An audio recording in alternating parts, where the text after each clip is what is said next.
Hello students, BA part third paper first western political thought के व्याख्यान की श्रृंखला में हम कार्ल मार्क्स पर चर्चा कर रहे हैं।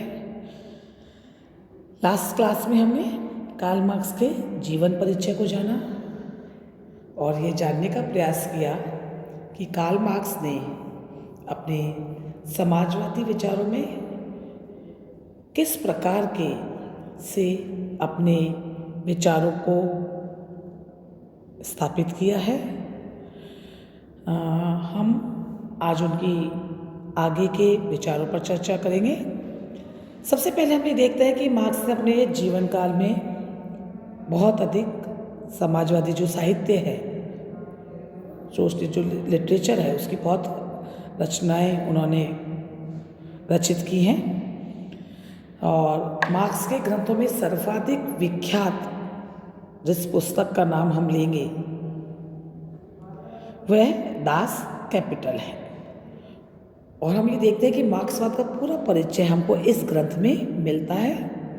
इसलिए इस पुस्तक को समाजवादी साहित्य की सर्वश्रेष्ठ प्रामाणिक पुस्तक माना जाता है।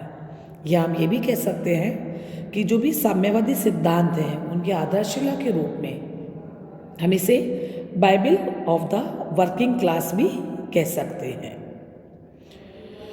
कार्ल मार्क्स ने अपनी ये जो पुस्तक है दास कैपिटल, उसमें यह बताया है कि उत्पादन के जो साधन हैं उनका जब एक ही स्थान पर केंद्रीकरण हो जाता है तो मजदूरों की जो समाजीकरण है, उनका जो सोशलाइजेशन का लेवल है वो उस स्थिति पर पहुंच जाता है कि यहाँ वो पूंजीवादी ढांचे से उनका कोई मेल नहीं बैठता है और यहाँ पर व्यक्तिगत संपत्ति की समाप्ति हो जाती है। अब जो मजदूर वर्ग है वह शोषण करने वाले को खत्म कर देना चाहता है। वह पूंजीवादी युग की जगह औद्योगिक समाज के निर्माण की ओर अग्रसर होता है, जिसमें भूमि और उत्पत्ति के साधनों पर सामूहिक स्वामित्व होगा। तो हम कुल मिलाकर के देखते हैं कि मार्क्स का जो भी साम्यवादी दर्शन है वह हमें दास कैपिटल नाम की जो उनकी पुस्तक है उसमें दिखाई देता है। मार्क्स की पुस्तक पर जब हम रचनाओं पर जब चर्चा कर रहे हैं तो अभी देखेंगे कि उनका दूसरा महत्वपूर्ण ग्रंथ कम्युनिस्ट मैनिफेस्टो है।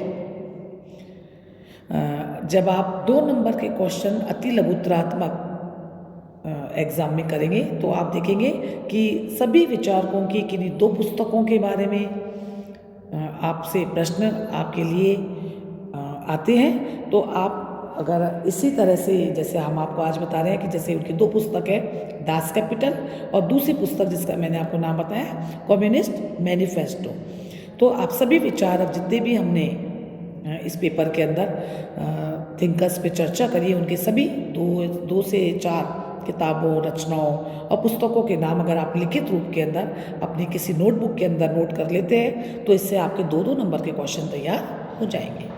तो हमने आपको बताया कि उनका जो दूसरा महत्वपूर्ण ग्रंथ है उसको कम्युनिस्ट मैनिफेस्टो कहा जाता है और यह भी साम्यवादी दर्शन और जिस क्रांति की बात मार्क्स कर रहे हैं उसका मूल आधार इसके पुस्तक के अंदर है।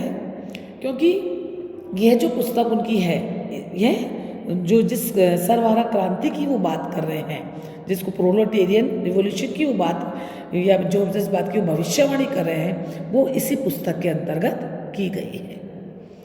तो हम ये कह सकते हैं कि कार्ल मार्क्स ने अपनी रचनाओं के माध्यम से उन्होंने class struggle in France, the critic of political economy, the poverty of philosophy, है ना, अनेक पुस्तकें, अनेक रचनाएं रचित की हैं और उन्होंने कुछ ऐसे नारे भी दुनिया को दिए हैं जो अंतर्राष्ट्रीय स्तर पर अमर हो गए, जिनमें सर्वप्रथम दुनिया के मजदूरों संगठित हो जाओ और आप अपनी बेड़ियों और दास्ता के सिवाय तुम कुछ भी नहीं खोगे लेकिन एक नई दुनिया प्राप्त करोगे। उनका दिया हुआ ये नारा आज भी साम्यवादियों के लिए बहुत प्रामाणिक बना हुआ है। तो हम ये कह सकते हैं कि मार्क्स ने अनेक लेख, संस्मरण, निबंध और रचना की है। इससे संपूर्ण साम्यवादी समाजवादी जो उनका आंदोलन रहा है उसके बारे में अपने विचार प्रकट किए हैं।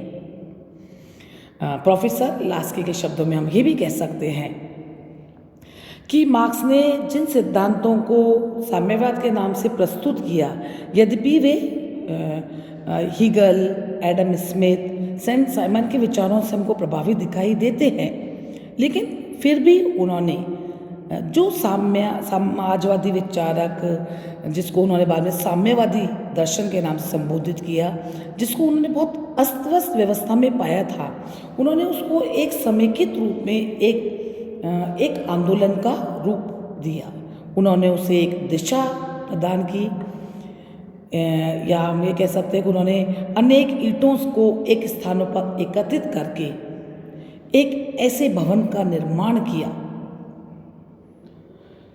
जिसे हम दार्शनिक तो नहीं, लेकिन ये भी कह सकते हैं कि मार्क्स ने जो भी विचार दुनिया को दिए हैं वो बहुत अधिक संश्लेषित, सिंथेसाइज हमको दिखाई देते हैं कि उनके किन्हीं विचारों में हमको मौलिकता के दर्शन भी होते हैं।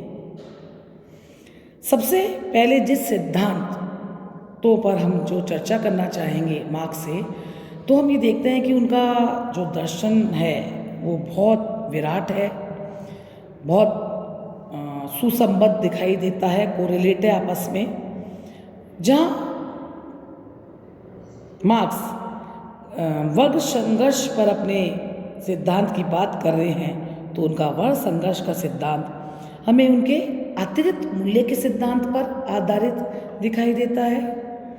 और जब अतिरिक्त मूल्य के सिद्धांत को देखते हैं तो हमको इतिहास की आर्थिक व्याख्या पर आधारित दिखाई देता है। इसी प्रकार मार्क्स का जो द्वंद्वात्मक सिद्धांत है वो हीगल के द्वंद्ववाद पर को नकारते हुए भौतिकवादी दृष्टिकोण की ओर वो उसका रुख करता है। तो हम ये देखते हैं कि मार्क्स की जो विचारधारा है उसके जो प्रमुख स्तंभ के रूप के अंदर आज हम द्वंद्वात्मक भौतिकवाद यानी कि डायलैक्टिकल मटेरियलिज्म पर चर्चा करेंगे। उनके जो सभी विचार हैं वो क्रमबद्ध रूप में हम एक के बाद एक जानने का प्रयास करेंगे। सबसे पहले हम ये देख रहे हैं कि कार्ल मार्क्स का जो भी राजनीतिक दर्शन है वो हमको द्वंद्वात्मक भौतिकवाद पर आधारित दिखाई देता है, क्योंकि उन्होंने इसी के आधार पर इतिहास में जो भी परिवर्तन हो रहे हैं या जो भी उन्होंने अपने दर्शन, अपने अध्ययन को जो भौतिकवादी एंगल दिया है, जहाँ वो वर्ग संघर्ष की बात करते हैं, जहाँ वो साम्यवाद की स्थापना की बात करते हैं, तो ऐसा लगता है कि जो उनका द्वंद्वात्मक भौतिकवाद का जो सिद्धांत है यही वह एक आधारशिला की तरह हमको दिखाई देता है, जिस पर उनका जो संपूर्ण साम्यवादी चिंतन है वो आधारित हमको लगता है, या वो एक बेस के रूप में हम उसको देखते हैं। यहाँ ये कहना भी हमारे लिए अप्रासंगिक नहीं होगा कि जो मार्क्स का द्वंद्ववाद है या जिस द्वंद्वात्मक भौतिकवाद की वो चर्चा कर रहा है उसमें वो अवश्यभावी रूप से हीगल के द्वंद्ववाद से प्रभावित है, किंतु यह भी स्पष्ट है कि वह हीगल के द्वंद्ववाद को बिल्कुल उल्टा कर देता है, क्योंकि मार्क्स हीगल के द्वंद्ववाद से प्रभावित अवश्य होता है, लेकिन यहाँ पे वह हीगल के जो आदर्शवादी आधार है ना, जो उसका कल्पनावादी या आदर्शवादी बेस है, वह उसको अलग रखता है या उसकी उपेक्षा करता है। क्यों? क्योंकि मार्क्स एक कट्टर भौतिकवादी विचारक है, इसलिए उसका जो भौतिकवाद है वह द्वंद्वात्मक भौतिकवाद कहलाता है। जबकि जब हम हीगल के द्वंद्वात्मक सिद्धांत को देखते हैं तो उसका आधार विचार यानी कि आइडिया है, जबकि मार्क्स के लिए विचार नहीं अपितु पदार्थ, सबस्टांस ही इस जगत का आधार है। क्योंकि मार्क्स का यह मानना है कि भौतिक जगत में यानी कि संसार में परिवर्तन होते रहते हैं और उस परिवर्तन के परिणाम स्वरूप कुछ नई प्रवृत्तियां विकसित होती हैं, फिर उनमें से कुछ नष्ट हो जाती हैं और कुछ की पुनरावृत्ति होती रहती है। तो मार्क्स का मानना है कि इस प्रकार से ये विकास क्रम निरंतर चलता रहता है। मार्क्स यहाँ पे यह भी कह रहा है कि इसके 3 अंग होते हैं, वाद, प्रतिवाद और संवाद।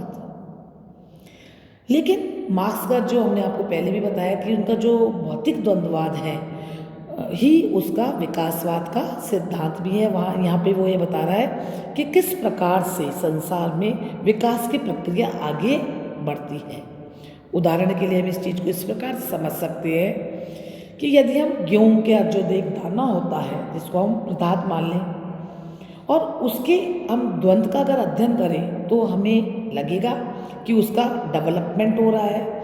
और वो डेवलपमेंट कैसे हो रहा है कि यदि हम उस गेहूं के दाने को ज़मीन में गाड़ देंगे तो हम ये देखेंगे कि ज़मीन में गाड़ने के कुछ दिनों बाद उसका रूप, गेहूं का जो रूप है वह नष्ट हो गया है। लेकिन अब चूंकि वो अंकुर के रूप में प्रकट हो रहा है, छोटे से पौधे के रूप में प्रकट हो रहा है, एक अंकुर के रूप में उसका प्रस्फुटन हो रहा है, तो अंकुर की अपनी जैसे पहले गेहूं की कोई अपनी स्थिति नहीं रही, वह अंकुर के रूप में प्रकट हो गया।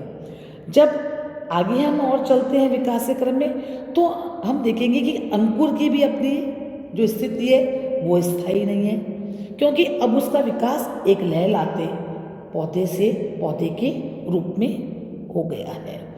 तो हम ये देखते हैं कि इस पूरी संघर्षपूर्ण स्थिति का परिणाम क्या हुआ है कि एक गेहूं के दाने के विकास से डेवलपमेंट के प्रोसेस के द्वारा अनेक दाने उग करके आ जाते हैं। विकास का यही द्वंद्ववाद मार्क्स के लिए भौतिकवादी है। यदि उसके लिए गेहूं का बीज जो दाना वाद है तो पौधा इसका प्रतिवाद है, और जब पौधा नष्ट होकर के बहुत सारे दानों को जन्म देगा तो यह संवाद यानी कि संश्लेषण है, सिंथेसिस है।